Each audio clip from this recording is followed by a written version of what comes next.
بسم الله الرحمن الرحيم. يا أيها الناس اتقوا ربكم الذي خلقكم من نفس واحدة وخلق منها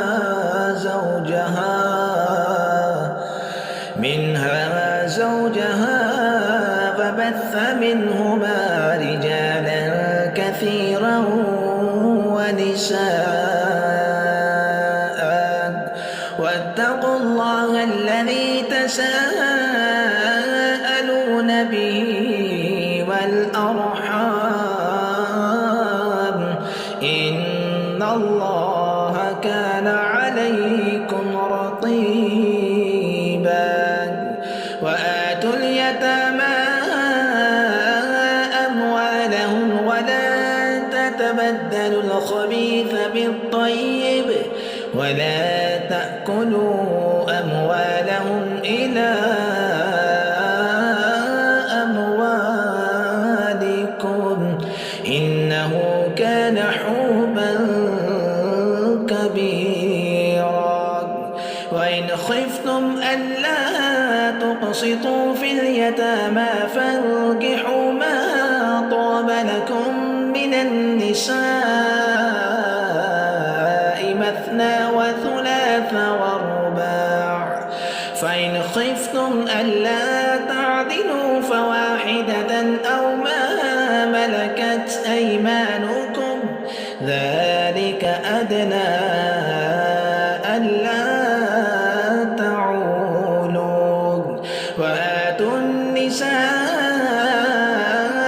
صدقاتهن نحلة فإن طبن لكم عن شيء منه نفسا فكلوه هنيئا مريئا.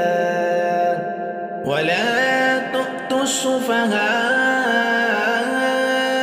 أموالكم التي جعل الله لكم قياما وارزقوهم فيها واكسوهم وقولوا لهم قولا معروفا. وابتلوا اليتامى حتى إذا بلغوا النكاح فإن آنستم منهم رشدا فادفعوا إليهم أموالهم ولا تأكلوها إسرافا وبدارا أن يكبروا. ومن كان غنيا فليستعفف ومن كان فقيرا فليأكل بالمعروف. فإذا دفعتم إليهم أموالهم فأشهدوا عليهم وكفى بالله حسيبا. للرجال نصيب مما ترك الوالدان والأقربون وللنساء